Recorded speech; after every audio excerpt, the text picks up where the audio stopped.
Today, we're going to learn about the root test for convergence. All right. And basically, it says this: if you have a series, and if you take the nth root of the absolute value of that series and take the limit as n approaches infinity, and if that's less than 1, then we know the series converges absolutely or is absolutely convergent. If that same limit is greater than 1, then we know the series diverges. And if the limit is equal to 1, then it fails. And we have to use some other test. Okay.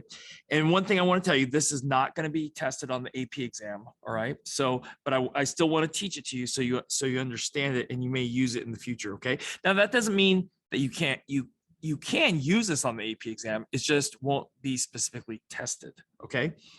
So the root test is particularly useful. Okay, so when we have nth power, so something to the n power, that's when we might want to take a look at this. All right. So for this series, sigma equals 1 to infinity of e to the 2n over n to the n, because these are both powers of n, then this is where we'd want to use, something like the root test. Okay. So we want to find the limit as n approaches infinity of the nth root of the absolute value of a sub n. And a sub n is this e to the 2n over n to the n. So this would be equivalent to saying the limit as n approaches infinity of the nth root of the absolute value of e to the 2n over n to the n power. Now, taking a look at this, e to a power, that's going to be positive. And because n's going to infinity, both in here for the base and the power are also positive. So this is going to be positive. So in this case, we really don't need the absolute value. So we can write this same series without it. So this is the same as the limit as n approaches infinity of the nth root of e to the 2n over n to the n. The nth root is really an exponent of 1 over n. So we can rewrite this nth root as an exponent. So this becomes the limit as n approaches infinity of e to the 2n over n to the n. Raise that to the 1 over n power. Because we, through exponent rules, we know that if we have a fraction like this raised to a power, we can raise that numerator to the power and the denominator to the power. Okay, so, and then what we are going to do is because we're raising this power to this power, okay, we are going to write, we're going to use exponent rules and we're going to multiply those together. And same thing with these. So we wind up with the limit as n goes to infinity of e to the 2n over n power over n to the n over n power. And so here my n's cancel and here my n's cancel. This is why the nth root test is a good one for this. Okay. So then this would equal the limit as n goes to infinity of e squared over n to the first, which is just n. And this is each squared is a number. So what's happening is we have this constant, this number right here, and we're making the denominator get bigger and bigger and bigger. This is the overall fraction is getting closer and closer to 0. Okay, so this limit is equal to 0. What does that tell us? Well, if the limit comes out to be less than 1, then we know the series converges absolutely. Okay, so we could say since the limit as n approaches infinity of the nth root of the absolute value of a sub n is less than 1, we know the series sigma n equals 1 to infinity of e to the 2n over n to the n converges by the root test.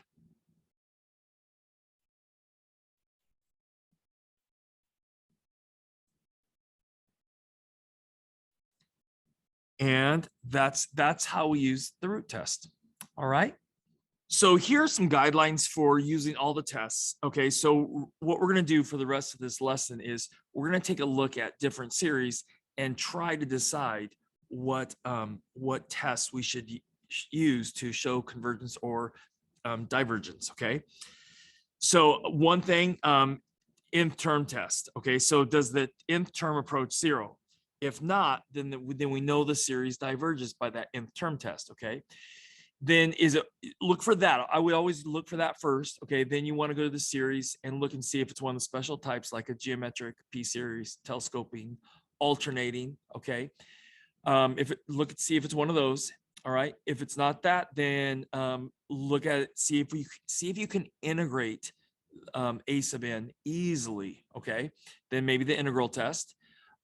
Ratio test, that you're going to use that when you have exponentials and also when you have factorials. Okay. You're going to probably use the ratio test. Okay. Root test, probably use the root test when you have nth powers. Okay. And then the last is the direct comparison and the limit comparison. So you use those, like that's kind of like the last resort. You're going to use those to compare the series that you have to one that you know the divergence or convergence for. Okay. And I would probably use the limit. I would try to use the limit comparison test before I would try to use the direct comparison test. All right. Okay. Let's take a look at this next problem. Okay. So if you look at this, determine the convergence of this series, okay, we should always take a look at, okay, what happens as n goes to infinity? All right, so this one's gonna be ignored, the one's gonna ignore it. So this come out to be 1/3, right? And so it's not coming out to be 0, right? So what that means is if it doesn't come out to be 0, then that means this series diverges by the nth term test. Okay, so we got to show all that work that I just said. Okay, so this one I'd be thinking about the nth term test. All right, so we have to show the limit as n approaches infinity of a sub n and figure out what that is. So that'd be the limit as n approaches infinity of n plus 1 over 3n plus 1. And we should realize, I mean, before we even wrote this, we realized, okay, the ones here are insignificant. So this is going to be n over 3n. And as n goes to infinity, this is going to become 1/3, right? And so since the limit as n approaches infinity of a sub n does not equal 0, we know this series must diverge. So we could say, since the series n equals 1 to infinity of n plus 1 over 3n plus 1 diverges by the nth term test. And that's what you have to write. So you have to write this up and then make a statement of what test you're using and why. Okay, so this is the why. Okay. All right, let's go to the next problem. So for this next series, we're looking at this and we have pi over 6 to the n power. And we should be thinking about this for this one. We should be thinking geometric series test. All right. So this is a geometric series test that we're going to use because we're multiplying by pi over 6. Okay.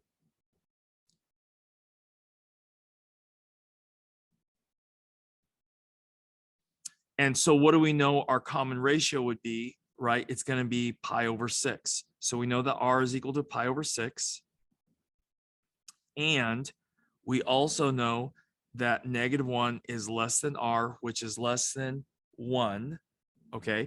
And that's what needs to happen for this to converge is your r, which is, now remember, pi is about 3, right? 3 something, 3.14 divided by 6. That's going to be a number between -1 and 1.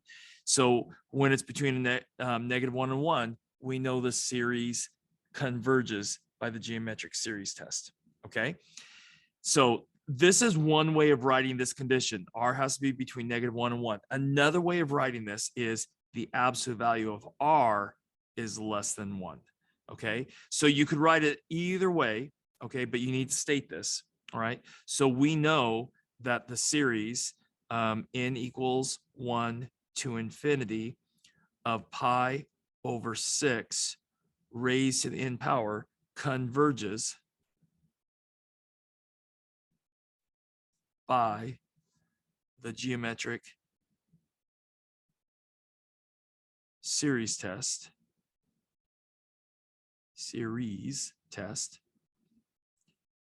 because the absolute value of r is less than 1. So that's the reason, right? We could have started with this. Oh, since absolute value of r is less than 1, the series converges, okay? So I just wrote this slightly different just to show you that there's different ways you could write this, okay? Now, with a geometric series, we can actually find the sum of it. This is the only series that we have a formula that all geometric series, if they converge, will always converge with this, using this formula, okay? So what we know is that sigma n equals 1 to infinity of pi over 6 raised to the nth power is always equal to the first term, okay? So if I put 1 in here, the first term would be pi over 6. So it's going to be pi over 6 over 1 minus whatever your r is, okay? So in this case, your r and your first term are actually the same, okay? So this would be pi over 6. And so we have a complex fraction here. So what I would do is multiply by 6 over 6. And then we get pi over 6 minus pi. And that would be the sum for this series. That's the actual sum for this series. If we were to able to add them up for infinitely many of them, right? This is what we would wind up getting. Okay. All right. So let's take a look at another example. So looking at this next one, what we need to realize is that we have n e to the negative n squared, okay? If I let u, so I'm thinking ahead here, if I let u equal negative n squared, du would equal negative 2n dn, right? So, okay, so what I'm going to be able to do is I'm going to be able to swap this out, right, and use the integral test. So that's what we should be thinking, okay? Because this I could fix and multiply by -2 as long as I also multiply by -1/2, and I would be able to integrate this. So that's why this is, I would say, is easy to integrate. So that's why I would say, okay, let's try the integral test. Okay. So this is, we're going to use the integral test on this one. Okay, so we're going to let f of x equal this a sub n, which would equal n e to the negative n squared. All right, which, I'm sorry, I should have written x here, not n. So let me fix this. So once again, I should have written this as x times e to the negative x squared. And so that makes, we could rewrite this as x over e to the x squared. Now we need to meet some conditions in order to show that that we can use the integral test. And remember, we have to show that this is positive, continuous, and we have to show that it's decreasing. Okay. So to show that this is positive, we just need to take a look at this, okay? So as x gets bigger and bigger, right? As x is greater than or equal to 1, right? Because that's what n is the same as x here. So as x is greater than or equal to 1, this numerator is going to be positive, and so is the denominator. So we know f of x is going to be positive, okay? So we can start saying that, okay? So f of x is positive. We also know it's continuous, all right, because this can never be 0. An exponential function can never equal 0, all right? So that's what this is, can never equal 0. So that means it's continuous. Okay, and then the next thing we need to show is that it's decreasing, okay? All right, so what we need to do next is find the derivative of either this one or this one, okay?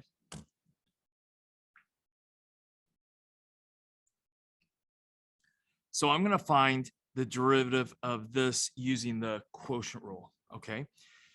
So we're going to take a look at, okay, so what is f prime of x? Okay, so the derivative of the top would be 1 times the bottom, which would be e to the x squared, and then minus the top, x, times the bottom, the derivative of the bottom, and the derivative of the bottom would be e to the x squared times 2x all over the denominator, which is e to the x squared, and we're going to square that. Okay, so this becomes f prime of x becomes e to the x squared minus 2x squared times e to the x squared all over, and here we're going to multiply x squared times 2, so that'd be e to the 2x squared. So we want to see that this is going to be negative, right? That's what we're trying to show, okay? Well, this denominator is always going to be positive, okay? Okay, so what we can do here, the numerator has e to the x squared in common, so we could actually pull that out. So e to the x squared and multiply, and then that would be multiplying by 1 minus 2x squared all over e to the 2x squared. And if as x increases by 1, right? 1, 2, 3, right? So as x gets bigger, then what's going to happen is this is going to be bigger than this one right here. All right. So you're going to get a negative right here. So for x greater than or equal to 1, the derivative is going to be negative. This e to the x squared is always positive, okay, because it's an exponential, okay? And so when x is greater than or equal to 1, the derivative is going to be negative, right? Which means the function is decreasing, okay? So f of x is positive, continuous, and decreasing. And that's the conditions that we need to meet before we can ever do before we can ever use the integral test, okay? And this is true for x greater than or equal to 1. It's positive, it's continuous, and it's decreasing. Okay, so now we actually have to find the integral of this, okay? So we're gonna write, let me slide this up a little bit. We're gonna integrate from 1 to infinity our function, okay? So, and recall that whatever, if this comes out to be a number value, if our integral, let me write the integral. So 1 to infinity of x e to the negative x squared dx, right? If this comes out to be a number value, then that means the integral converges. And remember, the integral test says, okay, if the integral converges, right, then the series converges. So if this comes out to be a number, then we know our original series converges, okay? Now, it doesn't converge to, again, it doesn't converge to the number that we're going to get out of this integral though, okay? All right, so like I said earlier, okay, we're going to need to change this, okay? And this becomes the limit as b approaches infinity of the integral from 1 to b of x times e to the negative x squared dx. And like I said earlier, okay, we can let u equal negative x squared, and then du would equal negative 2x dx. Okay, so to get the negative 2 here, I'm also going to have to multiply by negative 1/2. So this becomes negative 1/2 times the limit as b approaches infinity of the integral from 1 to b, and then negative 2x e to the negative x squared dx. And then we can switch everything to u's and du's, right? So then this is equivalent to negative 1/2 the limit as b approaches infinity of 1 to b, and this is going to be e to the u, and this makes up my du. Okay, now I'm not going to change the limits of integration, okay? You could, but I'm not going to, all right? So I'm going to switch this back to x's, and then I'm going to take the limit, okay? So this is equal to negative 1/2 times the limit as b approaches infinity of, and the integral of this would be e to the u, which really in x's is e to the negative x squared. And then we're going to evaluate that from 1 to b. So this is equal to negative 1/2 times the limit as b approaches infinity of, this be e to the negative b squared minus e to the negative 1 squared. And I just realized I didn't write this very well. Right up here, this right here, I wrote as, I said square, but I didn't quite write it. We need to have that 2 a little bit above, just to make sure it's clear that that's a square, we're not multiplying by 2. Okay, so then let me close the bracket down here. Okay. All right, so now this becomes negative 1/2 times the limit as b approaches infinity. And this really is 1 over e to the b squared minus, and this is 1 over e. And so as b goes to infinity, this is going to go to 0. This whole, well, this is going to get really, really big, which means the fraction is going to get really, really close to 0. So this in essence is 0 minus 1 over e. So this becomes negative 1 over e. So we wind up with negative 1/2 times negative 1 over e, which winds up being positive 1 over 2e. So we got a number value out of this, right? And let me slide it up a little bit more. So we got a number value out of this, which means the integral converges, right? And since the integral converges, that tells us that the series converges also, okay? All right. All right, so we could say since we now know that the integral 1 to infinity of x e to the negative x squared dx converges, because that one converges, we know that the series sigma n equals 1 to infinity of n, and I just realized you can't see it. Let me slide this up some more. So here we know that the integral converges. So we know the series n equals 1 to infinity of n e to the negative n squared also converges, right? By the integral test.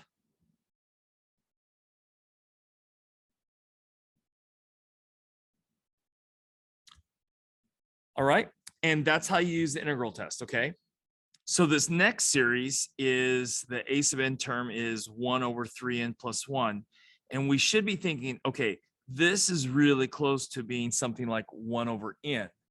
And because it's something like 1 over n, this is where you should be thinking of one of the comparison tests. And in particular, I would think of the limit comparison test, okay? So this one, we're going to use the limit comparison test. So we got to compare this. We got to compare this to one series that we actually know is either diverging or converging. And remember, if we take the limit as n goes to infinity, right? If it comes out to be positive, then and finite, okay? So if it comes out to be a positive number, then we know they're going to behave the same way. So they're either both going to converge or both diverge, okay?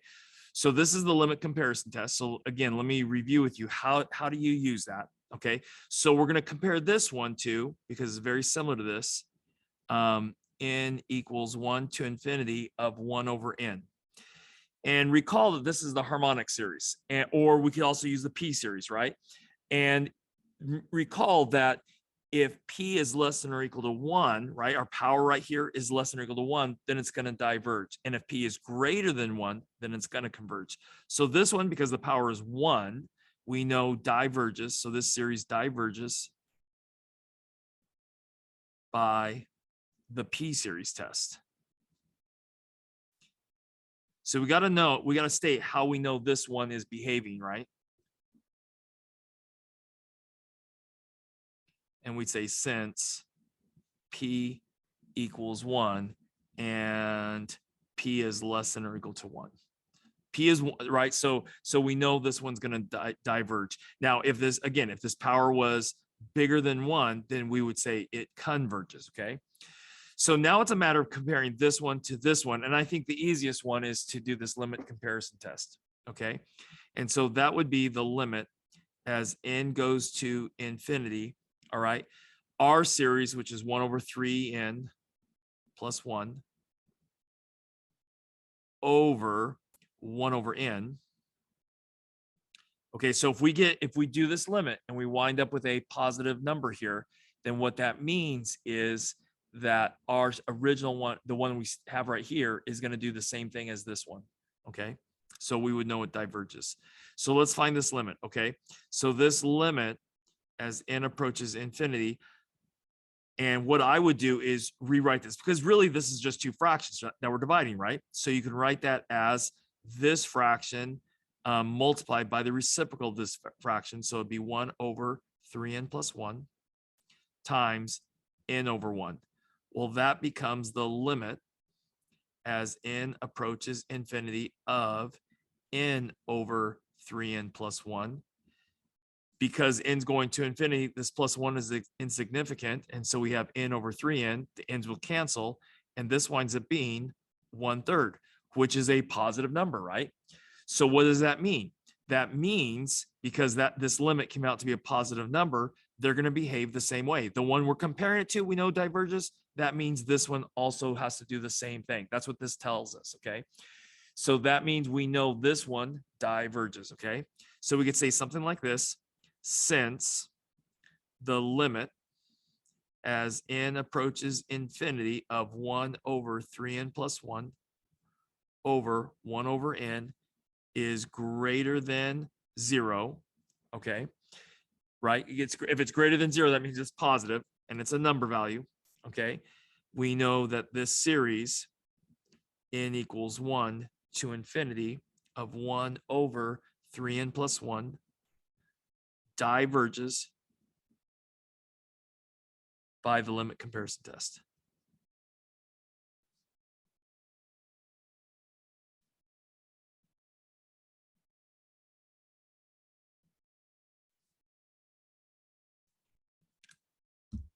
And that's how you do this one. Okay. All right. Let's look at the next one.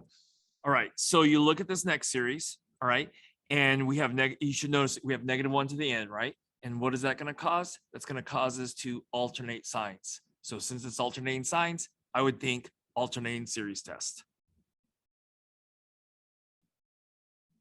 So that's what we're going to use on this one.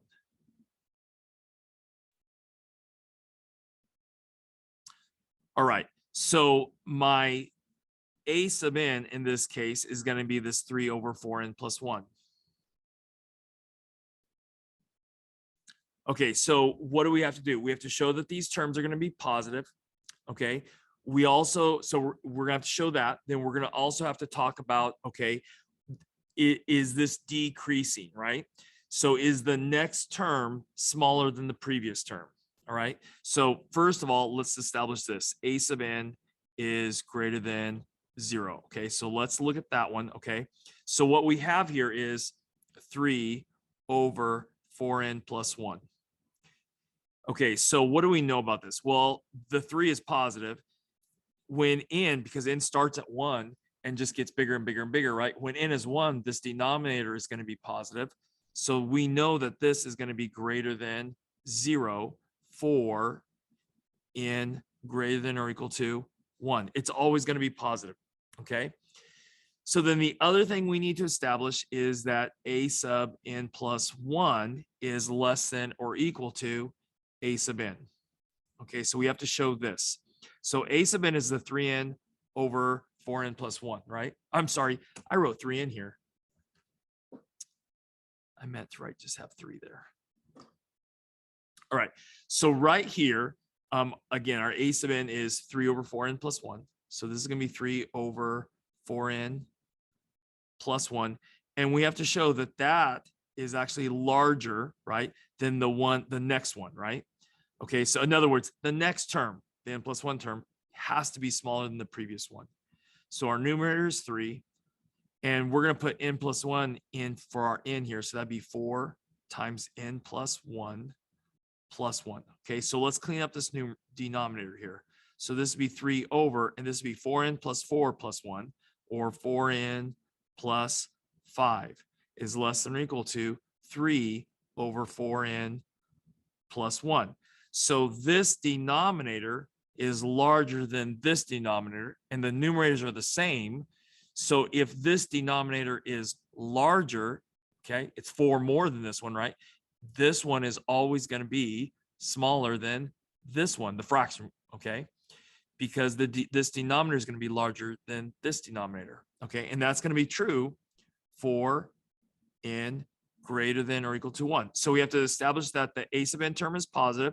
We have to show that the next term is smaller than the previous term from some n value on, okay? It doesn't have to be 1. A lot of times it is, but it doesn't have to be 1. And then the third thing we have to establish is we have to show that the limit as, we have to show this, the limit as n approaches infinity of a sub n, and we have to show that that comes out to be equal to 0. All right, so we have to show that. So we have to do this. We have to do 3 things: this one, and then now this one.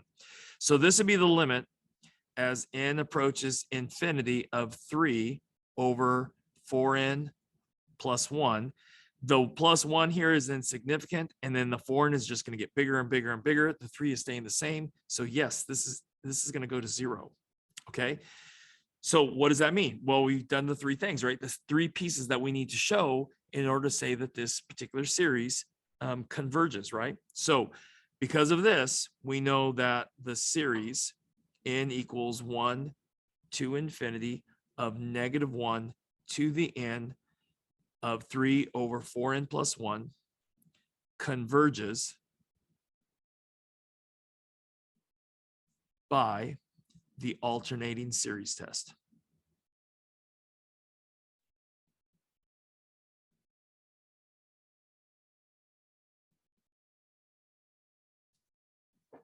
All right. And so we've established that the series converges. All right, let's go to the next one.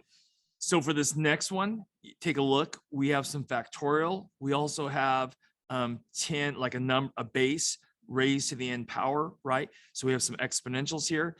When you see factorials and exponentials, we should be thinking what test to use, and we should be thinking the ratio test. So that's the one I'm going to try on this one, okay? So the ratio test says that if I find the limit as n approaches infinity of the absolute value of a sub n plus 1 over a sub n, okay, if we find this limit and it turns out to be less than 1, then we know it converges absolutely or is absolutely convergent. If this limit comes out to be greater than 1, then we know the series diverges. And then if it comes out to be 1, we chose the wrong test. It's the wrong test. Okay. All right. So we got to find some other test to use. Okay. So this is equal to the limit as n approaches infinity, absolute value. I'm going to do a big fraction bar here. Okay. So this would be n plus 1 factorial over 10 to the n plus 1 power. And then this down here would be n factorial over 10 to the n, and do my fraction bar down. Okay, so this is a fraction divided by another fraction, so we can change this to multiplication.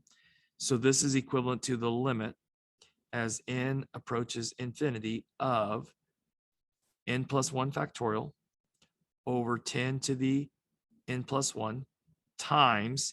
Now, remember, this fraction flips, right? We're going to multiply by the reciprocal of it. So 10 to the n over n factorial.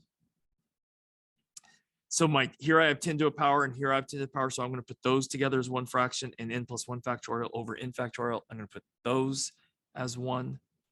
Okay, so this becomes the limit as n approaches infinity of n plus 1 factorial over n factorial, and then times 10 to the n over 10 to the n plus 1.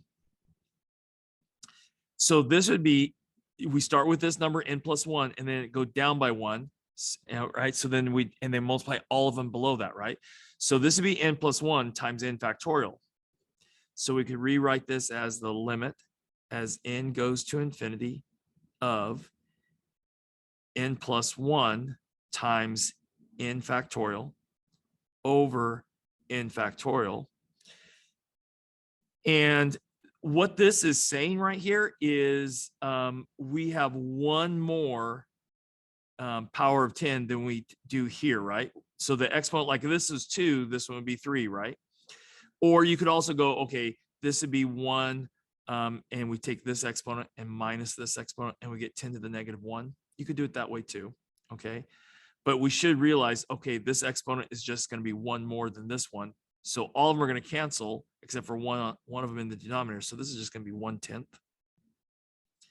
And so my n factorials cancel. And so I wind up with the limit as n approaches infinity of the absolute value of n plus 1 times 1/10. Okay. And so what happens is when we go n goes to infinity, right?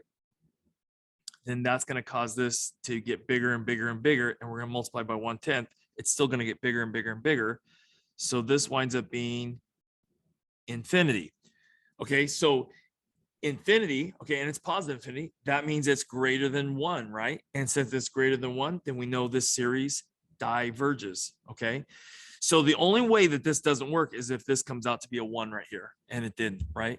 If it comes out to be between and it will never come out to be negative either because we're taking the absolute value. All right. But if it comes out to be greater than 1, we know it diverges. If it comes out to be less than 1, then it's going to converge. And if it comes out to be exactly 1, can't use this test. All right. So we can say this, that n equals 1. I'm going to say this is slightly different. Okay. N equals 1. Let me slide my paper up a little bit. N equals 1 to infinity of n factorial over 10 to the n diverges by the ratio test.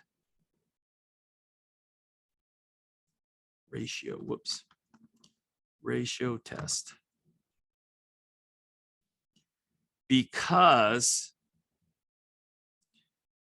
we know that the limit as n goes to infinity of the absolute value of a sub n plus 1 over a sub n is greater than 1.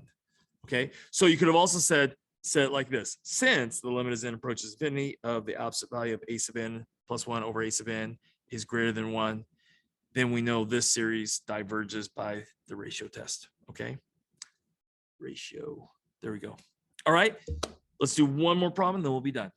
So since we're raising this whole thing to the nth power, the nth root would get rid of that nth power, right? So we should be thinking for this one, the root test.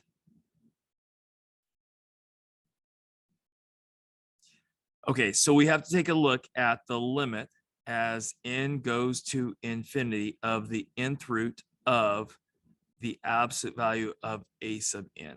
And what does that come out to be? All right, so this is the limit as n approaches infinity of the nth root of, and this would be n plus 1 over 2n plus 1 raised to the nth, and we got to take the absolute value of that because that's my a sub n.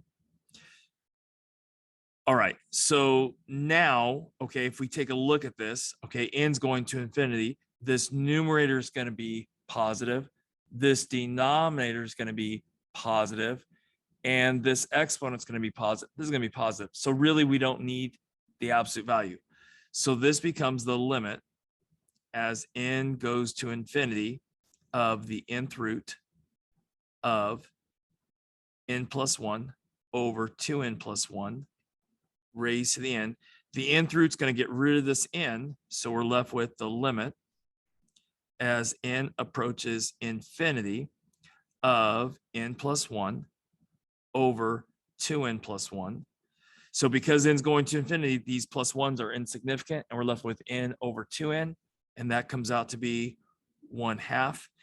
And recall that if this comes out to be less than 1, then we know the series converges absolutely, or is absolutely convergent.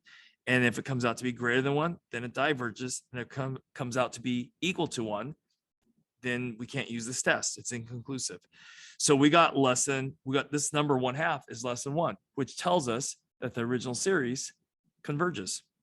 So we can say, since the limit as n goes to infinity of the nth root of the absolute value of a sub n is less than 1, then we know the series sigma n equals 1 to infinity of n plus 1 over 2n plus 1 raised to the n converges by the root test.